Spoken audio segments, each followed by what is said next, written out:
Olá pessoal, sejam bem-vindos a mais um vídeo. Nesse vídeo aqui, vamos continuar estudando o material teórico que a gente já começou a estudar os resistores, só que agora a gente vai ver a protoboard, também chamada de matriz de ligação ou matriz de contatos.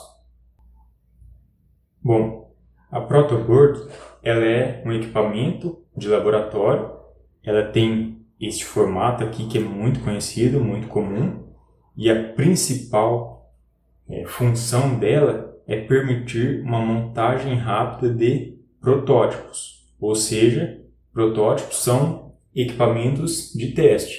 E no caso, especificamente, estamos falando de circuitos elétricos de teste. E por que ela é tão utilizada, tão importante assim? Bom, porque é muito fácil montar um circuito elétrico nela apenas encaixando os componentes nesta matriz aqui de contatos, encaixando os terminais ou as perninhas dos componentes nos buraquinhos da protoboard. Ou seja, não é necessário soldar os componentes numa placa, não é necessário soldar os componentes entre si. Isso aí economiza muito tempo, muito trabalho e muito dinheiro. Por isso a protoboard é muito utilizada. Mas, obviamente, ela tem limitações. As principais limitações são com relação à corrente que ela suporta. A maioria das protoboards são projetadas para suportar até 1 A de corrente elétrica. Algumas suportam até 3 A. Mas, se passar uma corrente pela protoboard maior do que ela suporta, o plástico dela começa a derreter e ela vai ser danificada. Além disso, não é recomendado utilizar a protoboard para montar circuitos que trabalham com frequências muito elevadas. Mas aqui já estamos falando de circuitos de telecomunicações ou de processamento que trabalham com frequências de megahertz. E isso não é feito porque quando, por exemplo, colocamos um resistor aqui na protoboard, o resistor ele tem aquelas perninhas bem compridas. Então, normalmente o resistor ele fica alto e tem bastante metal das perninhas do resistor expostos aqui para fora da placa. Então, toda aquela perninha do resistor vira como se fosse uma antena para o circuito. Então, ele fica mais, se trabalharmos em alta frequência, ele fica ou emitindo radiofrequência ou às vezes captando, isso pode alterar o funcionamento do circuito. E obviamente, eu já expliquei antes, não dá para trabalhar com correntes elevadas na protoboard, nem tensão elevada, porque o circuito não está totalmente montado, não está totalmente fixo.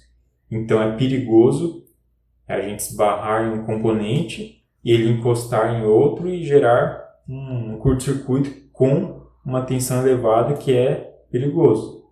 Mas, para a grande maioria dos experimentos, principalmente na área de eletrônica, as protoboards são muito apropriadas, sim.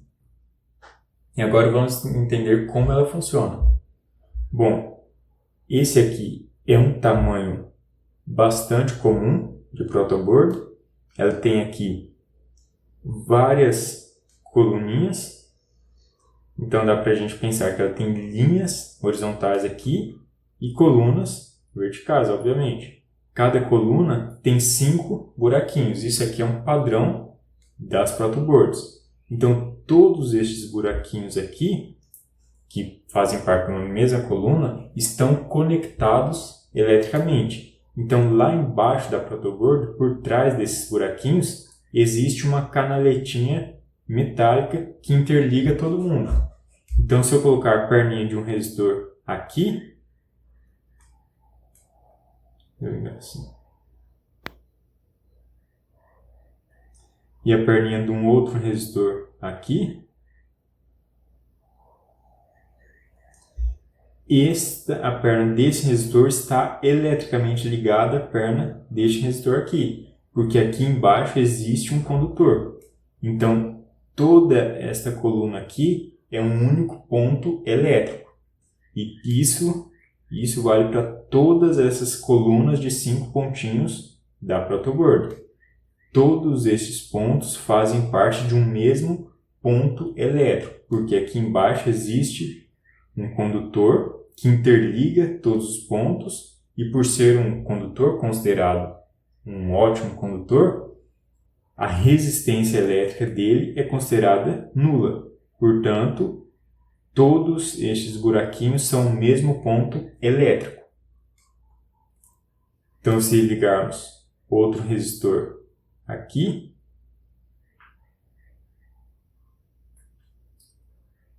estamos ligando um terminal deste resistor. Vamos colocar aqui o terminalzinho da direita desse primeiro resistor ao terminal da esquerda do terceiro resistor que eu desenhei aqui. E assim por diante. Então é assim que a gente faz a conexão de um circuito utilizando a protoboard. Então a gente já viu que estas 5 furinhos da protoboard são todos interconectados.